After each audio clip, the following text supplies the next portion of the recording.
Please have a huge round of applause for Mr. Himanta Biswa Sarma. Sir, before we say anything further, leave everything else aside. Of all the people in the world, in the year 2022, आपको कहां से सद्दाम हुसैन याद आए? कहां से? मतलब सद्दाम हुसैन किसी के ना दिमाग में था, ना प्रेजेंट कॉन्शियसनेस में था. आप राहुल गांधी जी को देखते, आपको शायद कोई भी याद आ सकता. दिमाग में नहीं था, लेकिन राहुल जी को देख के दिमाग में आ गया. It was not in my mind. Of all the people, he reminded you of Saddam. ऐसा लगा मेरा, भूल भी हो सकता है अगर आपको नहीं लगता है, लेकिन that was my personal opinion. Are you just baiting Rahul Gandhi? क्योंकि 2 दिन पहले आपने बोला कि राहुल जी उस क्रिकेटर की तरह हैं जो कि जब मैच कहीं चल रहा होता है पैड अप करके कहीं और. ऑनेस्ट ओपिनियन दीजिए. चुनाव गुजरात में है, अगर कोई यात्रा महाराष्ट्र में चलता है तो गुजरात का कांग्रेस का जो कार्यकर्ता है उनका मन में क्या लगेगा? भाई बीजेपी से तो मैं यहां लड़ रहा हूं और मेरा लीडर महाराष्ट्र में मेधा पाटेकर का साथ वॉक कर रहा है. यही मैं तो क्या बोला, सिंपल बात है. क्रिकेट पीठ सीधा है, आप पेविलियन में बैटिंग करके बैठा हुआ है, पैड ग्लव्स लगा के. इसमें मैं गलत क्या बोला? आपको ऐसा नहीं लगता है? ओपिनियन मेकर आप हैं, आपका ओपिनियन मैटर करता है, मेरा नहीं. नहीं, बार बार राहुल गांधी, बार बार नहीं. मैं दिन में कभी महीना में भी राहुल जी का नाम नहीं लेता हूं, ऐसा नहीं है. बट ठीक है, ये आपका मर्जी है. कब राहुल जी का बाद में 1-2 कभी करता हूं, वो आप पिकअप करते हैं. बाकी मेरा पास इतना समय कहां है. कुछ विश्लेषक ये भी कह रहे हैं कि ये जानबूझ के शायद एक कम्युनल टिंच देने को. तब आप दाढ़ी उड़ी काट लो.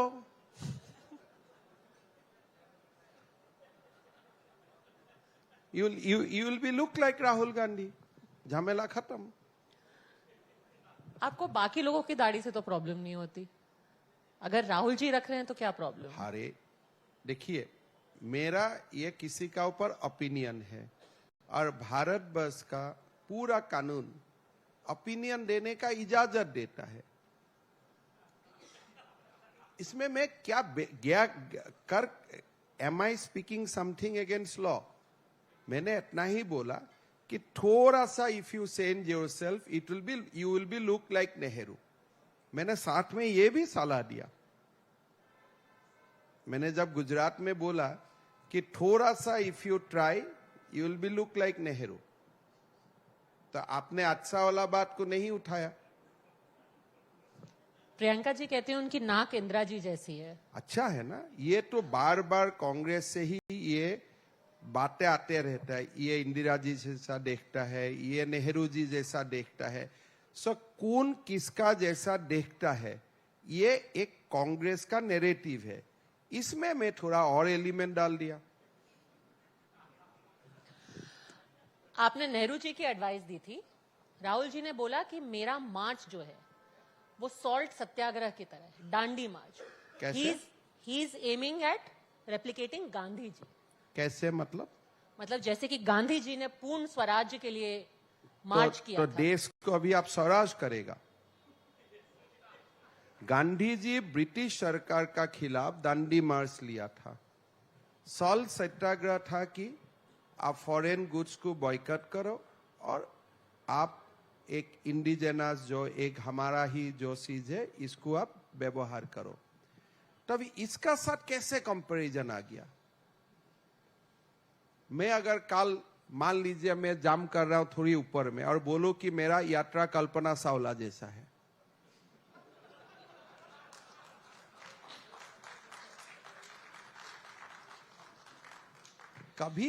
कभी गांधी जी से किसी का कंपैरिजन करना भी नहीं चाहिए और मैं गांधी जी जैसा कर रहा हूं ऐसा बोलना भी नहीं चाहिए. Because Gandhi is in a different pedestal. Although you adopted the title of Gandhi, or wherever, but you cannot be Gandhi, you cannot be Mahatma Gandhi. Because the Congress's basic philosophy is, आपने पूछा कि किस तरीके का सत्याग्रह कर रहे हो, वो कह रहे हैं सत्याग्रह कर रहे हैं आपकी नफरत की राजनीति से। राहुल जी ने बोला मैं प्यार की राजनीति करता हूं, आप बंटवारे की करते हैं। मुझसे कौन जानते हैं कांग्रेस में कैसा राजनीति होता है? कांग्रेस में तो दिन भर नफरत का राजनीति होता है। अब मोदी जी का खिलाफ जो इतना सब बोला, वो क्या प्यार का सब था? मौत की सदागर से लेके छायाला तक, ये सब क्या प्यार का राजनीति था? उन्होंने हक किया था, मतलब मोदी जी को हक किया था उन्होंने। तो हक किया था पार्लियामेंट में। हाँ। वो भी एक हक करने वाला जगह है क्या? पार्लियामेंट में अब हक करने वाला जगह है क्या वो? अब मोदी जी को पत्र लिखिए कि आपका काम में मैं संतुष्ट हूं, मैं आके आपको ग्रीटिंग्स करना चाहता हूं, आपको अपॉइंटमेंट मिलेगा। लेकिन पार्लियामेंट में आप जो करते हो, बार बार बोलते हैं मैं प्यार का राजनीति करता हूं, मैं प्यार का राजनीति करता हूं। अरे कौन सा प्यार का राजनीति कांग्रेस किया है? कहां प्रूफ कहां है कि प्यार का राजनीति किया है? कोई तो लोग नहीं बोला है कि कांग्रेस कभी प्यार का राजनीति करता है। लोग बोलता है कांग्रेस फैमिली का पॉलिटिक्स करता है, परिवार का राजनीति किया है। या आप खुद ही खुद का सर्टिफिकेट करता है, मैं प्यार का राजनीति करता हूं, मैं नफरत का राजनीति नहीं करता हूं। भाई आपका एक्शन से आप दिखाओ, ऐसे तो एक्शन से तो दिखाई नहीं देता है। जब हम अलग अलग तरीके की राजनीति की बात कर रहे हैं, आप चीफ मिनिस्टर हैं असम के, आप कभी गुजरात में प्रचार करते हैं, यहां तक कि दिल्ली के एमसीडी के चुनाव में भी, एक म्युनिसिपल कॉर्पोरेशन के चुनाव में आप प्रचार कर रहे हैं। What is this hold, no holds barred ये sort of आपको politics? मैं सीएम हूं, मेरा घमंड ना हो, इसलिए एज ए बीजेपी कार्यकर्ता मुझको आके चुनाव में कैंपेन करना है। इवन म्युनिसिपैलिटी हो, इवन ग्राम पंचायत हो, दैट कीप मी, उससे मुझको दिमाग में आते रहेगा भाई आप जो भी हो, आप बीजेपी का कार्यकर्ता हो। पर हिमांता जी, जब आप दिल्ली के एमसीडी चुनाव में प्रचार करते हैं और वहां पे आप कहते हैं कि हमारी बेटी थी श्रद्धा, उसको एक आदमी ने 35 टुकड़े करके सूटकेस में डाल दिया और ये लव जिहाद है, इसका एमसीडी इलेक्शन से क्या लेना देना? It all circles back to what the Congress says कि आप बस हिंदू मुस्लिम, लव जिहाद, आप देखिए, आफ्ताब श्रद्धा। पहला बात है कि आप आफ्ताब और श्रद्धा का कहानी इतना ही तक सीमित मत रखिए। आफ्ताब ने श्रद्धा जी को दिल्ली में लेके आया शादी करने के लिए, 35 टुकड़ा किया, फ्रीज में रखा, फिर एक दूसरा लड़की को वही रूम में लेके आया। तो ये जो कहानी हुआ है दिल्ली में, it's relate to the security of women, मेरा बेटी का सिक्योरिटी का मामला है, और साथ साथ में there is also a element of love jihad. So अगर चुनाव में मैं ये बात नहीं करूं तो पॉलिटिशियन और कहां बात करेगा? पॉलिटिशियन का दो ही प्लेटफॉर्म होता है, या तो यू स्पीक इनसाइड पार्लियामेंट और असेंबली, और you speak in election meeting. That is how we communicate with the people. तो उसमें बोलने में माना क्या है? क्योंकि आप एक म्युनिसिपैलिटी की चुनाव में अगर बात कर रहे हैं लव जिहाद जैसे इश्यूज की, it again boils down to that instead of deliverables, instead of citizens issues, you are harking back to things that you are comfortable with. There is a group of people who think that चुनाव आया तो खाली आप electricity का बात बोलिए, road का बात बोलिए। लेकिन भारत में रोड और इलेक्ट्रिसिटी का साथ साथ मेरा बेटियों का सिक्योरिटी, मेरा आइडेंटिटी, ये सब भी इश्यूज है। अगर आप खाली development in terms of deliverable बात करेगा और लोगों का सिक्योरिटी का बात नहीं करेगा, सामाजिक इश्यू का बात नहीं करेगा, it is not a wholesome meal. आप क्यों मुझको फोर्स करता है कि मैं यही बात बोलो? मेरा अधिकार है, बट पब्लिक जो चाहे मुझसे वो लेगा, जो नहीं लेगा वो छोड़ देगा। लेकिन मेरा तो अधिकार में होता है ना कि मेरा मन में जो है, मेरा पब्लिक इज आवर मालिक है, मालिक का साथ आप बात करो कि मेरा मन में यही है। बट अगर if you hard complete speech, उसमें डिलीवरेबल का बात भी हम लोग करता हूं। जैसे अभी दिल्ली में मैंने जोगी झोपड़ी देखा, दिल्ली में मैं कॉलोनी देखा, एक ही रूम में 2-3 परिवार रहता है। तो ये सब का बारे में भी मैंने बोला। मोटा मोटा इलेक्ट्रिक तार होता है। तो असम जैसा प्रदेश में भी ऐसा हालत नहीं है आज दिल्ली का जो जोगी झोपड़ी या कॉलोनी का हालत है, at least where I have gone.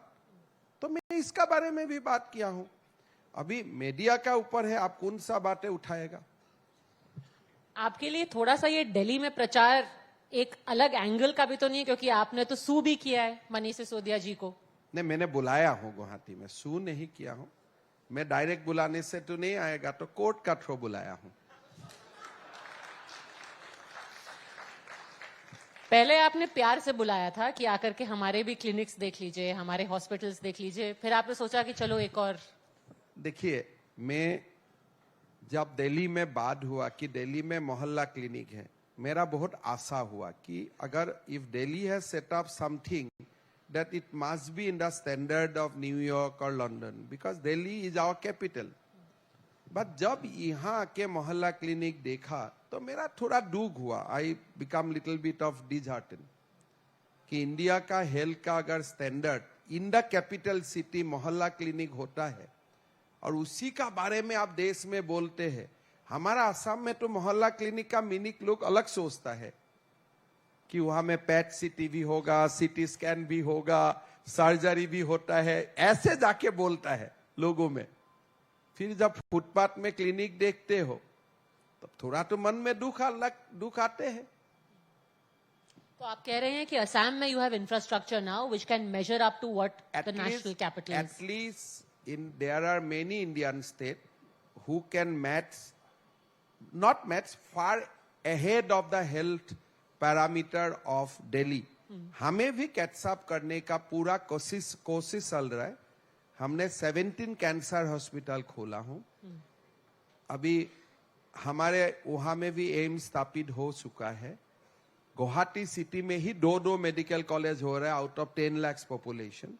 तो दिल्ली में 5 करोड़ पॉपुलेशन एनी टाइम रहता है। अगर 10 लाख में 2 मेडिकल कॉलेज गुवाहाटी में होता है तो यहाँ में 5 करोड़ में कितना मेडिकल कॉलेज होना चाहिए था। तो उल्टा मोहल्ला क्लिनिक गिना रहा है। Jokes aside and aside of this competition between Delhi and Assam, नहीं, कंपटीशन करने का मैं हकदारी नहीं, कहा दिल्ली कहा Assam. But still I dare to say कि जो दिल्ली में जो दिखा रहा है या जो दिल्ली आके आप देखते हो, that doesn't inspire you at all.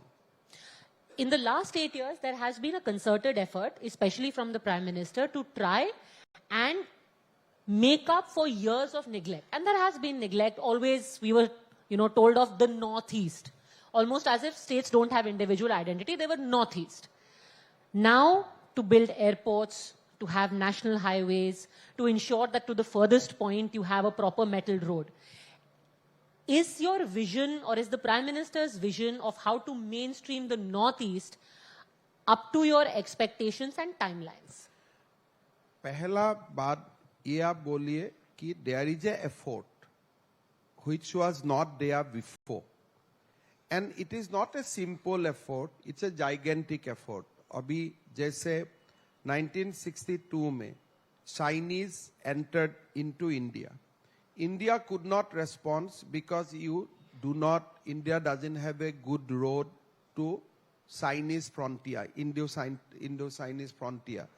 But today there is a highway, second highway is under construction, railway line has been laid, all the northeastern states are connected with Rajdhani Express, all the northeastern states today have 1 and more airports.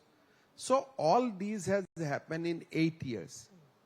And if you continue this flow in next 10 years, I think Northeast will be completely mainstream and lot of India's security concern will be addressed. And you had the Donio Polo Airport just being inaugurated by the Yes, Prime Minister. yes. What's next? I think Guwahati Airport Terminal is on. As I told you, railway track to Tawang is on. So there are many projects. I think 1 month back, Mr. Gadkari was there. He announced almost 55,000 crores of road projects. So Northeast is in shape. It is going on in right direction. And I am sure that I think within 10 years, Northeast will be an engine of growth for the entire country. So since you spoke about the security problems in the Northeast, while all of this development is happening, there are some inherent differences between the states. Last year, I remember, around this time when we were speaking, उसी वक्त आपका मिजोरम के बीच में firing हुई थी, उसमें भी 6 लोगों की मौत हुई थी. अब आपका मेघालय के साथ फायरिंग हुई है, उसमें भी 6 लोगों की मौत हो गई है. देखिए, इसमें फंडामेंटल डिफरेंस है. जो मिजोरम का साथ हुआ था, that was a border clash. But Meghalaya का साथ जो हुआ है, it was not with Meghalaya. कोई सारे लोग फॉरेस्ट का टिम्बर लेके चला गया था. Forest people try to stop the vehicle. In the process, some conflict arisen between the local people and police. So this is something like that. But unfortunately, those who died, they are citizen or they are resident of Meghalaya. But it has nothing to do with the territorial issue or कोई boundary issue का कोई बात नहीं था इसमें. But जो मिजोरम में हुआ था, yes, that was a clash or that was a pure boundary dispute. ये inherent जो differences हैं, इनको सॉल्व करने में कितना टाइम लगेगा और ये अभी तक क्यों नहीं हो पाए, डिस्पाइट द फैक्ट कि सब जगह आप ही की पार्टी है? देखिए, सब जगह में कांग्रेस का भी सरकार था, लेकिन कभी प्रयास नहीं हुआ. There was a time till 2014 every state of north east was under the Congress regime, but कोई एफर्ट नहीं हुआ था. अभी लगभग मेघालय का साथ half of the dispute has been settled. आधे डिस्प्यूट भी मेरा लगता है कि by next year it will be settle. With Arunachal I think all dispute will be resolve within 4 to 5 months. So things are now in progress. ये 72 से ये चल रहा है. Because when you create state, you should have properly डिलिनेट your boundary. But Congress did not conducted or Congress did not delineate the state and leaving all of us to fight among ourselves. So this is a legacy issue. Now we'll resolve it. Why do you think that is? Because divide and rule का strategy था या tyranny of distance? I mean, there are many stories. People say many things, but I don't want to talk on that because that might create confusion. But sufficiently we can put that at the time of creation of a state, when, I mean, if you see that Meghalaya, Nagaland, Mizoram all have been created out of Assam, people of Assam has graciously acknowledged that there is a political aspiration, create a new state. Environment was good. You could have delineated the state boundary at that point of time because Assam never opposed creation of new state. Unlike many other states which were created, like you know the story of Andhra and Telangana. But all states out of Assam were born complete peacefully and out of tremendous goodwill from the people of Assam. So you could have delineated that at that point of time. But you did not, for whatever reason. And today we are suffering. At that point of time, land did not have that much value. Today, with the development, every piece of land become a high economic potential. So with the development, the clash for land has been intensified among the people living in the border area. But we are intervening, and I am sure that within this period, we decided ourselves that during this 75th year of independence, at least we will resolve our dispute with Meghalaya and Arunachal. When we talk about the sins of history and how we're still paying for it, one issue that always raises its head is historical representation. And why we speak about it is because the 400th birth anniversary of Lachit Borphukan is being celebrated on such a grand scale. I don't remember, I'm very embarrassed to say, ever having seen such a celebration in Delhi. Why are you doing it? Is this to try and mainstream Northeast history? No, I think I have a different take on that. Indian history, if you see the history before British come into India, it was largely written on the basis that Mughal conquered India. And Indian history always recognized Aurangzeb as a great sultan, probably one of the most powerful sultan of the India. But now look at the actual story. He could not conquer South, Kerala, Tamil Nadu, it was not under him. Shivaji fought with him and secured a kind of freedom for the Marathas. Guru Gobind Singh fought with him. Durgadas Rathore fought with him. Lachit Borphukan defeated him completely. But Indian history did not recognize all these figures in commensurate with the Aurangzeb. They believe that entire India was under Mughal. But the fact is not like that. Complete India was never under Mughal. I think we have come here to show that Northeast doesn't have a separate history. Northeast history and Indian history is same.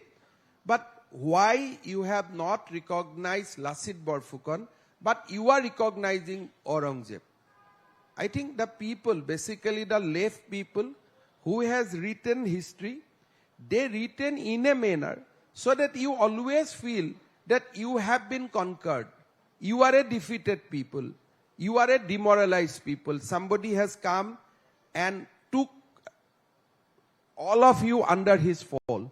But we want to say that was not the case. So how many of us today we know that about Durgadas Rathore? Many of us we do not know. How many of us we know that Northeast was never owned by the Mughals? Tamil Nadu and Kerala was out of Mughal reach always. So India's history was written completely taking a side, and sorry to say, which is a little anti-Hindu element was there. Why would any historian do that? Because most of the left people want to show that Hindu was a weak race, Hindu people could not resist Mughal, and Mughal overrun the Hindu and control all the territory. So today why we do not know in Assam about Durgadas Rathore? Today why you do not know about Lachit Borphukan? This left historian has to reply all these questions. Today so many people in Delhi ask me, oh, we did not heard about Lachit Borphukan. If you have not heard about Lachit Borphukan, who defeated Aurangzeb completely, washed out him, then it is not fault of the people of Northeast. It is fault of the people who has written Indian history.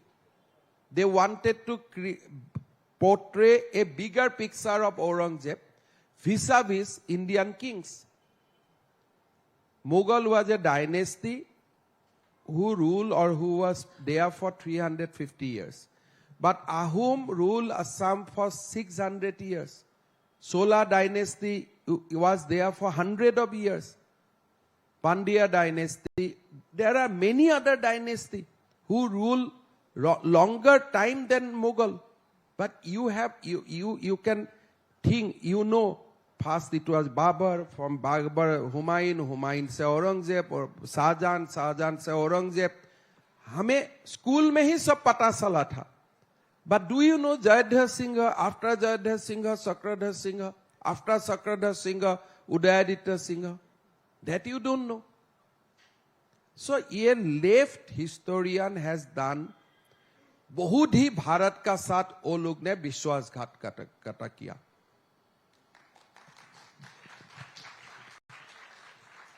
And इसलिए मैंने कांग्रेस का ऊपर नाराज हूं. It was nothing against Rahul Gandhi. जो ये भारत जोड़ो का कल्पना करता है ना, 75 साल तक 2014 का पीछे छोड़ दीजिए, till 2014 why you have not taught Lachit Borphukan. आज आपको कुछ बोलने से आप पूरा आपका एकदम दिल दुख हो जाता है। मेरा दिल में दुख नहीं होता है व्हेन पीपल आस्क मी, ओ हमें तो लासित बोरफुकन का बारे में पता ही नहीं था, तो मेरा दिल में दुख नहीं होता है। क्या दुख होने का अधिकार खाली राहुल गांधी का ही है, हिमंत बिश्व शर्मा का नहीं है?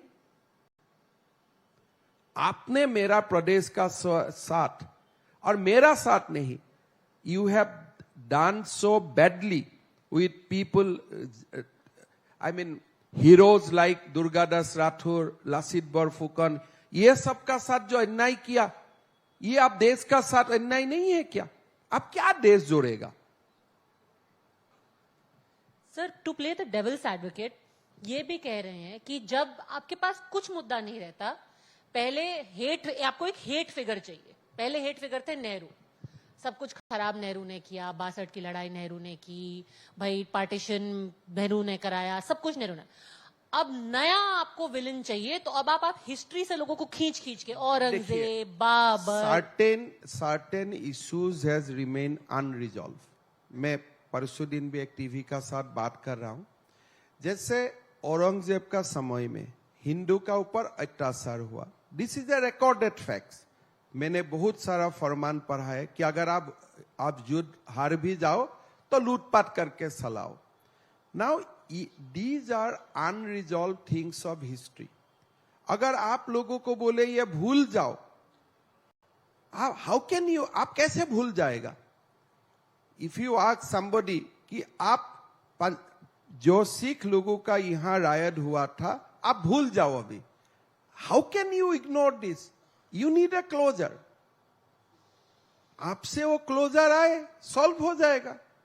अभी 1962 का लड़ाई में Nehru abandon Assam. It is a historical fact. Yesterday was his great speech, what he has delivered, that is in Google. अभी जब आपने बोला था कि my heart goes for the people of Assam, तो as a Assamese I need a closure. भाई आप माफी मांगो। अभी जब तक अगर जालियाना बाग के लिए और for many other massacres British has committed, they have rendered apology, may not be very direct apology, but they have started the process. जो हिस्टोरिकल इश्यूज है जहां में भी लोग विक्टिम महसूस करता है, उनको आप एड्रेस तो करना ही पड़ेगा। अभी जैसे एक बार बाबरी मस्जिद राम जन्मभूमि इश्यू से हम राम जन्मभूमि मिल चुका है, that's a closure. Now nobody raise that. आपको तो क्लोजर चाहिए।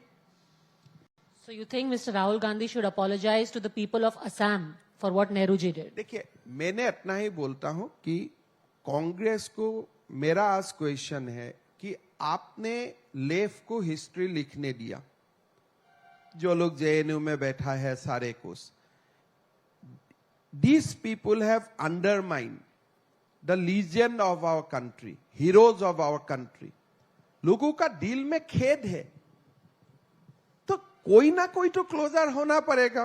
Now let Rahul Gandhi move A resolution in parliament that history should be rewritten, Aurangzeb heroism should be compared with the Lasit Borfukan, Durgadas Rathore, Chhatrapati Shivaji, Guru Gobind Singh, and they should be put in a higher pedestal, as that is the fact of the case. So that's a closure. But आप ऐसा नहीं करके, अगर if you keep on justifying, नहीं BJP ने देश को तोड़ दिया इसीलिए मुझको जोड़ना है, अरे बाबा, if you create a hate figure out of nothing, you will not be accused. But अगर हमें कोई सच बात बोलता हूं, तो we are creating a hate figure. तो if you are inheriting a legacy, मैं नहीं जानता हूं आप inherit कर रहा है कि नहीं कर रहा है, अगर if you think you are inheriting that legacy, then you have to apologize for something which has been wrong. और जो अच्छा हुआ था उनका credit low. Okay, this is food for thought about what could be another way to do Bharat Jodo Yatra. Mr. Hemanta Biswa Sarma, thank you very much. I know you're a very busy person from Assam to Delhi to Gujarat. आपका एकदम jet setting चलता रहता है east to west. But thank you for taking out time to be here. Thank you. Thank you so much.